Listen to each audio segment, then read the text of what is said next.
Hare Krishna. Om Namo Bhagavate Vasudevaya.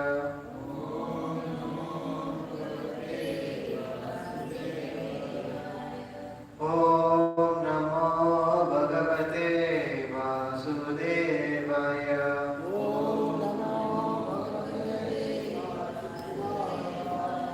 Om Namo Bhagavate Vasudevaya.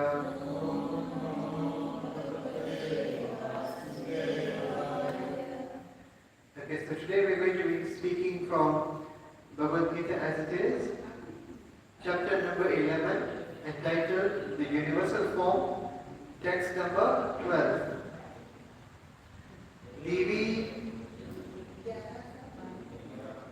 Divi, Surya, Sahasrasya, Bhavet, Yugapad, Uttita, Yadi, Vaha, Shadrisi, Sa, Chyan, Bhasas, Tasya, Mahatmanaha,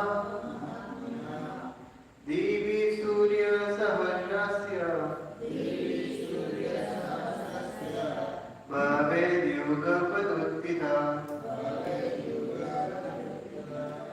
Yadi Vaha Sadrishya Sasyat, Bhasastasya Mahatmana, Divi Surya Sahasrasya, Bhavet Yugapad Uttita,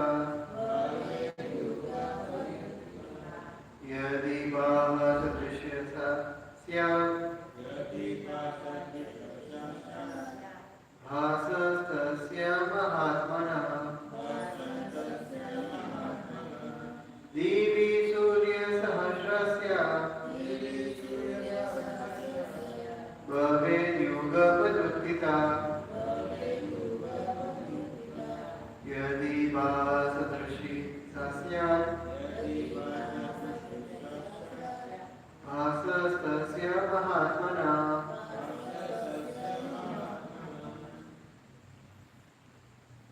Divi Surya Sahasrasya, Bhavet Yugapad Uttita, Yadi Vaha Sadrishya Sasyat, Bhasastasya Mahatmana, Divi Surya Sahasrasya, Bhavet Yugapad Uttita, Yadi Vaha Sadrishya Sasyat, Bhasastasya Mahatmana, Bhasastasya Mahatmana, Divi Surya Sahasrasya, Bhavet Yugapad Uttita, Yadi Vaha Sadrishya, Bhasastasya Mahatmana, Divi Surya Sahasrasya, Bhavet Yugapad Uttita, Yadi Vaha Sadrishya Sasyat, Bhasastasya Mahatmana, Divi Surya Sahasrasya, Bhavet Yugapad Uttita, Yadi Vaha Sadrishya Bhasastasya Mahatmana. Okay, word for word translation. Divi, in the sky. Surya, of suns. Sahasrasya, of many thousands. Bhavet, Devar. Yugapad,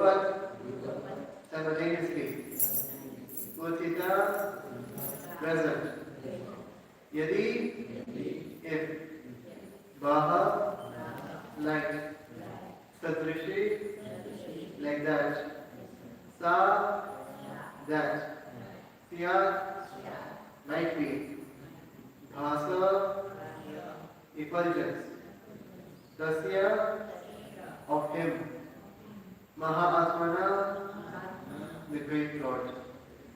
Let's listen to the translation by His Divine Grace A.C. Bhaktivedanta Swami Prabhupada ki jai. If hundreds of thousands of suns were to rise at once into the sky, their radiance might resemble the effulgence of the Supreme Person in that universal form. Please repeat after me. If hundreds of thousands of suns were to rise at once into the sky, their radiance might resemble the effulgence of the Supreme Person in that universal form. Perfect. What Arjuna saw was indescribable. Yet Sanjaya is trying to give a mental picture of that great revelation to Dhritarashtra. Neither Sanjaya nor Dhritarashtra was present, but Sanjaya, by the grace of Vyas, could see whatever had happened. Thus he now compares the situation, as far as it can be understood, to an imaginable phenomenon, that is thousands of suns.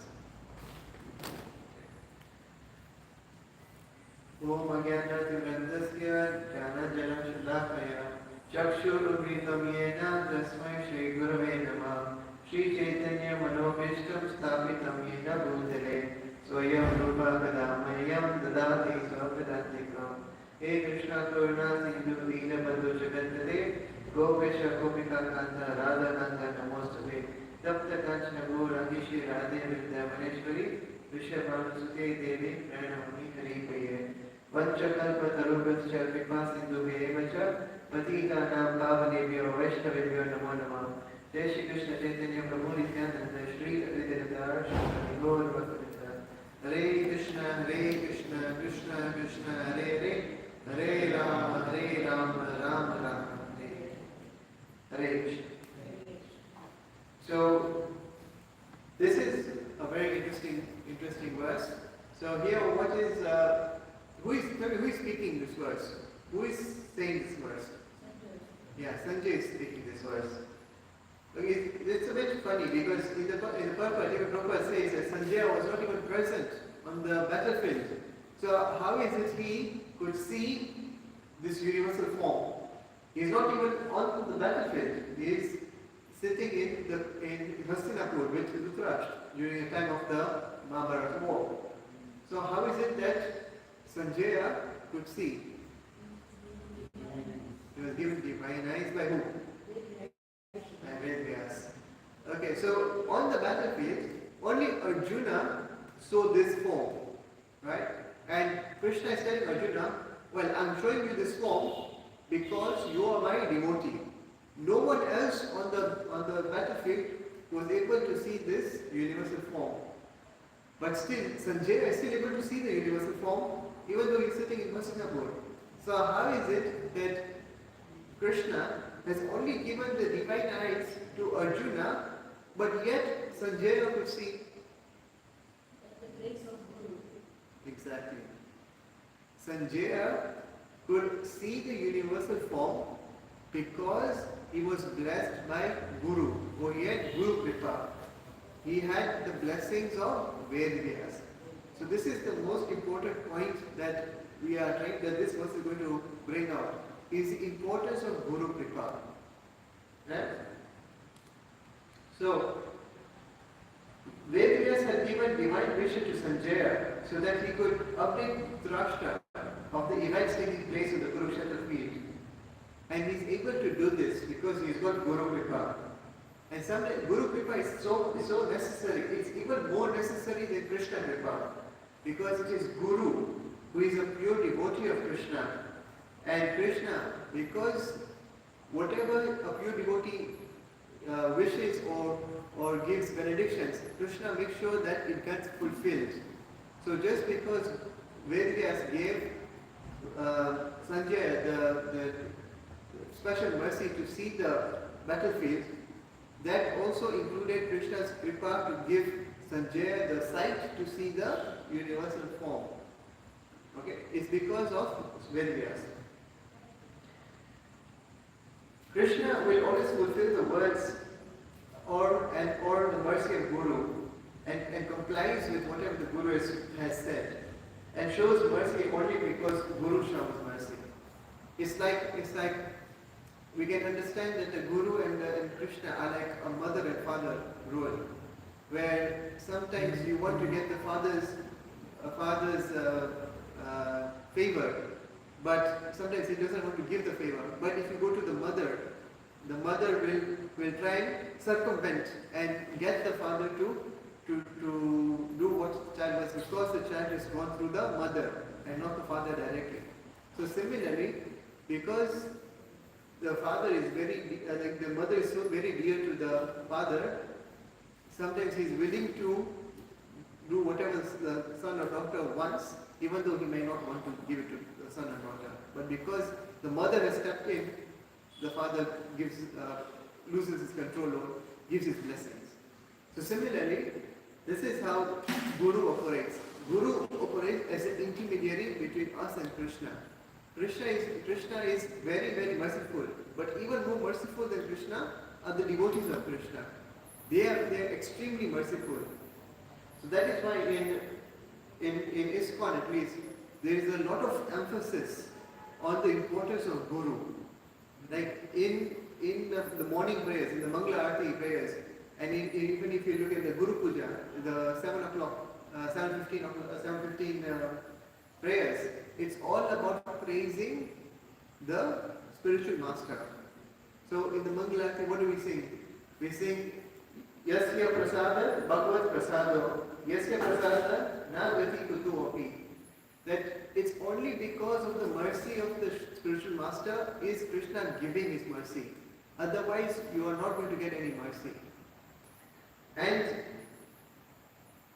even in the Guru Puja, like we sing like 4 lines, the 4 stanzas, and they're all showing us how to offer obeisances to the Guru. And the position of Guru is highlighted in those Guru Puja prayers. And also, even in the Bhagavad Gita, Krishna says in the 4th chapter, in text number 34, in 434, says, Tad vidhi pranipatina pariprashana sevaya upadekshyanti te jnanam jnaninas tattva darshana. That you should just seek the truth from a person who has realized or seen the truth. And how do you learn it? By offering service and in a humble manner. To ask him in a submissive mode and to serve him. These 2 things are prerequisite to try and gain the knowledge, the transcendental knowledge from the seers of the truth. So that's how we get knowledge about Krishna from Guru. Guru Kripa is in the way of giving transcendental knowledge, which will help awaken Bhakti or Bhav, Bhakti Bhav in our hearts for Krishna. And there's a very nice story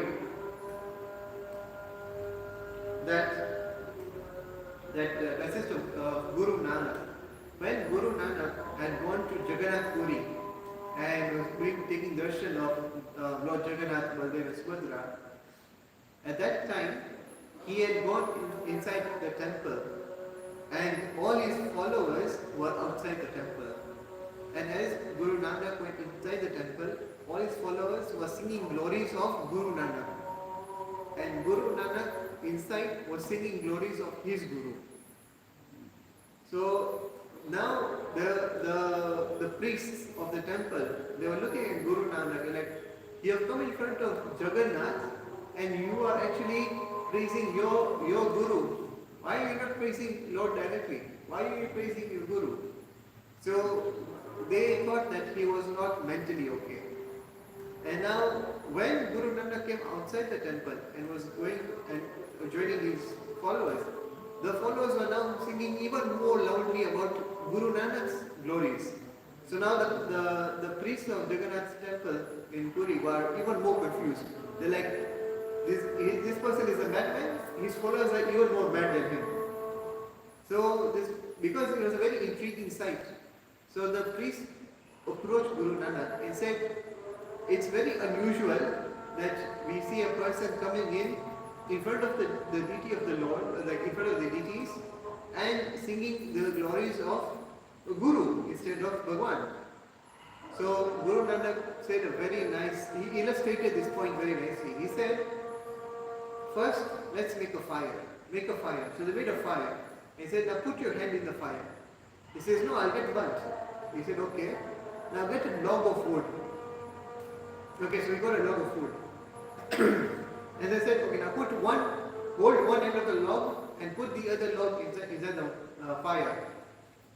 He said, okay, we do that. Now he said, are you touching the fire?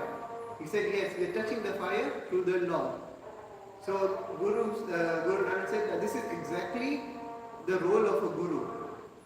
You might not be able to directly approach the Supreme Lord, but you can approach the Supreme Lord through a log of wood.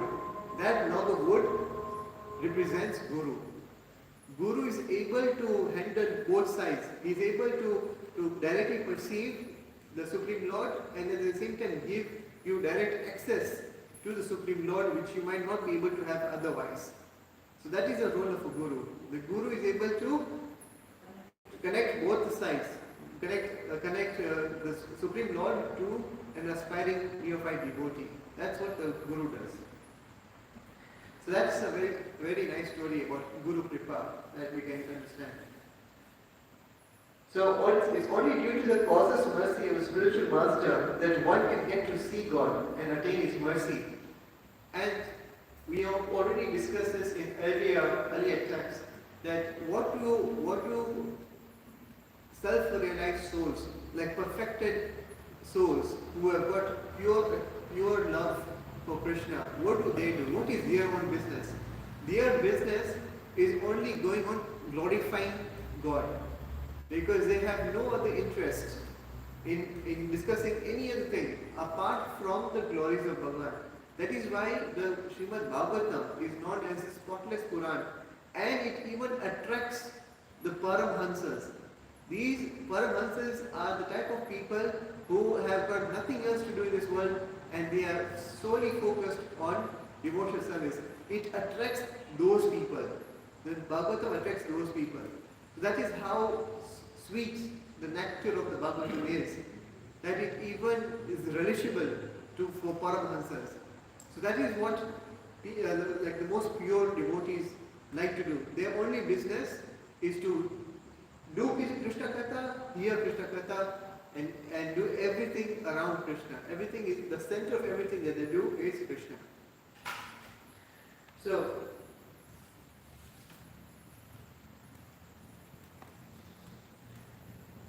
we have a story that happened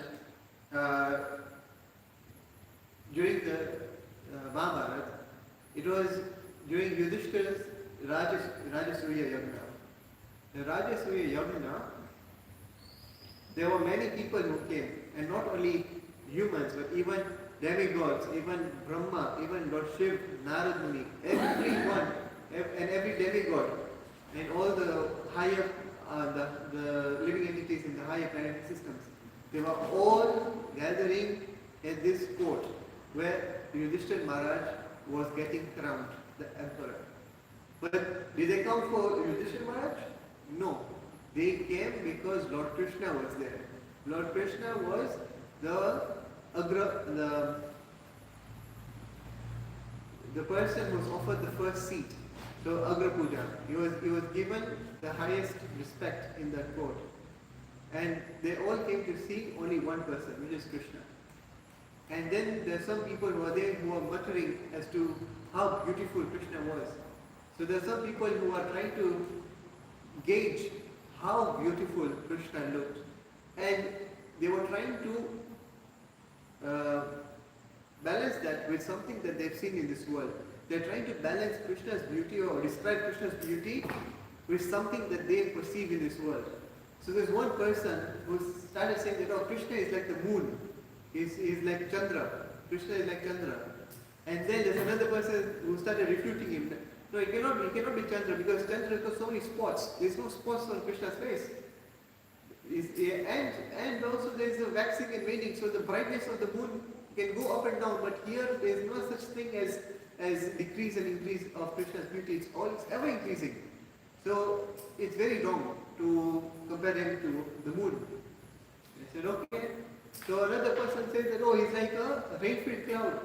He said, yes, he can. The color might look like a rain-filled cloud, but the rain-filled cloud can change shape. Krishna never changes shape. So even that is not possible. Then a third person says that, oh, Krishna is like a lotus flower. And they said, no, it cannot be a lotus flower because a lotus flower blooms in sunshine, and as soon as the sun sets, it comes down, it shrinks. So Krishna is not like that. His beauty doesn't shrink. So he cannot be like the lotus flower. So they were thinking of so many things that they could try and compare Krishna's beauty, but it is not possible. Nothing in this material world is ever close to capturing Krishna's beauty. So this just kind of shows how beautiful Krishna is, that words fail. Sometimes we use words to describe something, and sometimes something that is like imaginable. Like we know the color pink, and we know the animal elephant. We have never seen a pink elephant, but we can create a mental picture of a pink elephant because we have seen pink and we have seen an elephant. But there is nothing that can be used to describe Krishna's beauty, because it is not even on a material level, it is on a spiritual level. So you cannot describe it. So the words that we use or you see in the Shastra are merely an indicator and not a describer of Krishna's beauty. They only indicate to his unlimited beauty. It doesn't indicate or doesn't describe him, it just indicates that this is what it's like. Just imagine this, and it's much more than this. That's where it goes. It's much more than what you can even imagine. So that's how Krishna's beauty is. It is indescribable. So it is impossible to describe the beauty of Krishna without the help of Krishna himself and also without the help of Guru. So in this regard, there is another pastime where we have Dhruva Maharaj. When Dhruva Maharaj, when he left the palace at the age of 5 to 6 years old, Narad Muni was a bit astonished to see this boy wandering in the forest, and so he tried to test him. And Dhruva Maharaj was very, very determined, and so seeing this determination in this very young boy, Narad Muni became very pleased and taught him a mantra on which you can repeat and meditate on. And within 6 months of Dhruva Maharaj meditating extremely severe austerity, he was able to focus his mind on the form of Krishna, and while he was focusing, he could see the form of Krishna in his eye, in his mind, in his mental eye. And all of a sudden, that form vanished, and that meditation of his broke. And so, when the meditation broke, and he opened his eyes, the exact form that he was imagining or was meditating on was now standing in front of him. Krishna himself came in front of Dhruva Maharaj. And because Dhruva Maharaj was very, very small, he had not really done education, so he did not know how to phrase words, or he did not know how to say anything. So he was in a very awkward position because he wanted to say a lot of things, but he just did not know how to say it. So Krishna, because he is Paramatma, he understood Dhruva's position. So what did Krishna do? He just took his function and placed it on the forehead of Dhruva Maharaj. And as soon as Krishna did that, Dhruva Maharaj got the complete knowledge of everything there is to know. And as soon as that happened, he started saying prayers. Beautiful poetical prayers with complete absolute truth, authoritative statements on the absolute truth. So we can understand that when devotees like that they speak prayers, it is to be taken as absolute truth because they have been imparted by the blessings of Krishna himself or through Guru. That's why their statements and their prayers are to be taken as authoritative and complete, with complete understanding and complete knowledge. So that's how we understand the devotees like Dhruva Maharaj, even Prahlad Maharaj, when he said that I'm going to praise Nrsimhadev. I don't know what the grammatical verses should be like, but I'm still going to go and glorify Krishna. And Krishna accepts that. Krishna accepts that and makes it perfect. So it's only devotees who are able to see the beautiful form of the Lord.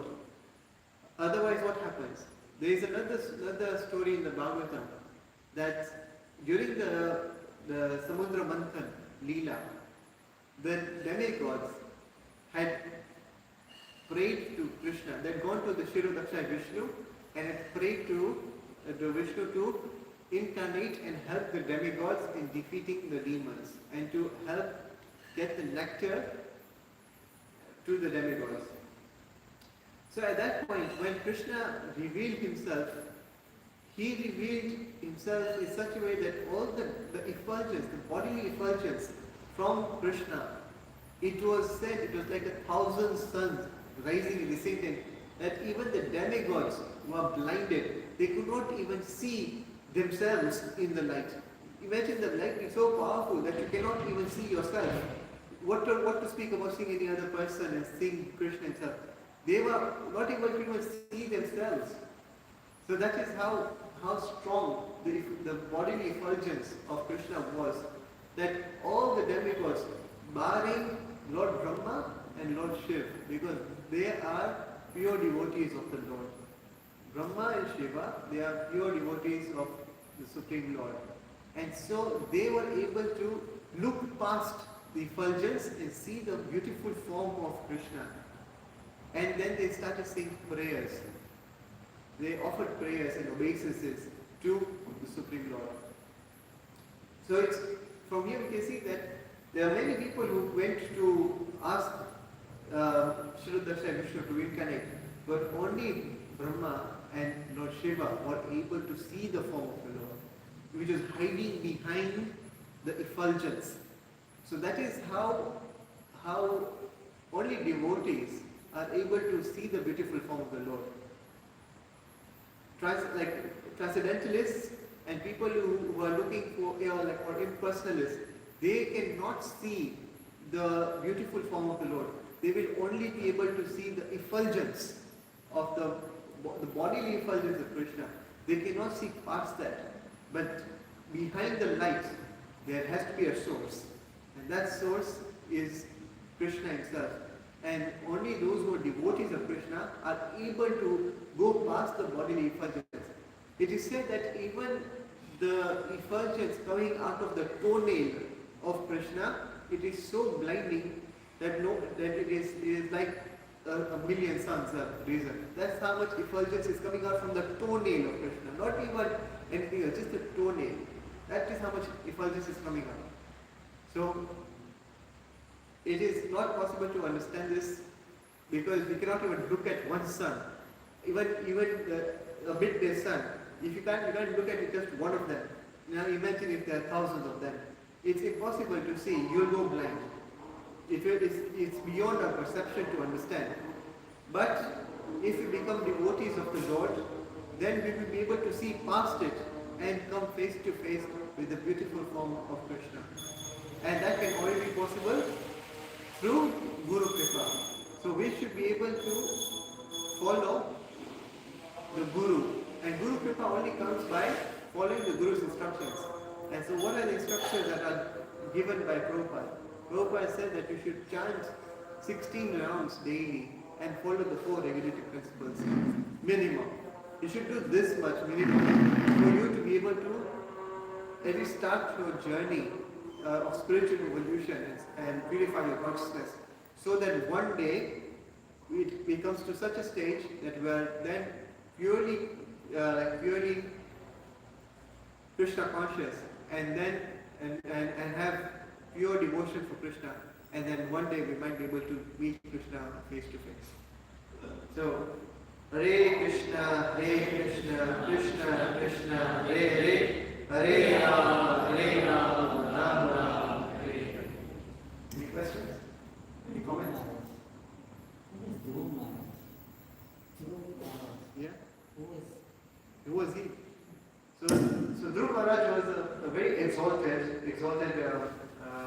devotee of the Lord, and he comes as part of the lineage of Swayambhu Manu, or Uttanapad, Uttanapad. Manu is a grand. Yeah. So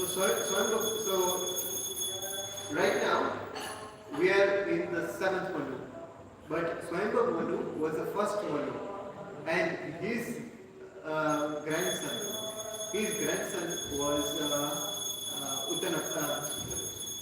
So it's Dhruva Maharaj. Great grandson was Dhruva Maharaj. And so it's a story that has taken place many years ago, but he showed so much devotion to Krishna. His glories are there in the Bhagavatam. Because the Bhagavatam is what? The Bhagavatam is just a collection of so many different types of devotees who have shown different moods of devotion to Krishna. And they have perfected those moods. And so this Dhruva Maharaj is a exalted devotee who set out to search for God with a material desire, but as soon as he found Krishna, the motivation for getting a material thing was very embarrassing for him. He even says that I went out to look for you with the aim of getting a kingdom which is unrivaled. But now that I've found you, what I set out for, that kingdom is like broken pieces of glass. Because I have now achieved the thing that is supposed to be achieved by everyone. So I don't want anything else. But the Lord said that I will still grant you your wish, and so that is why Bhagavan gave or made Dhruva Loka for Dhruva Maharaj. So if you see in the night sky, you see Dhruv Tara, which is the North Star. The North Star is actually Dhruva Loka, and that Dhruva Loka is like a spiritual world inside the material world. It is the kingdom of Dhruva Maharaj, where he is still there today. And at the end of the universe's destruction, that time it will go, Dhruva Maharaj will go back to Vaikuntha. But till then he is there in Dhruva Loka. And that's why it's called the North Star, and this is the brightest star in the sky that you see.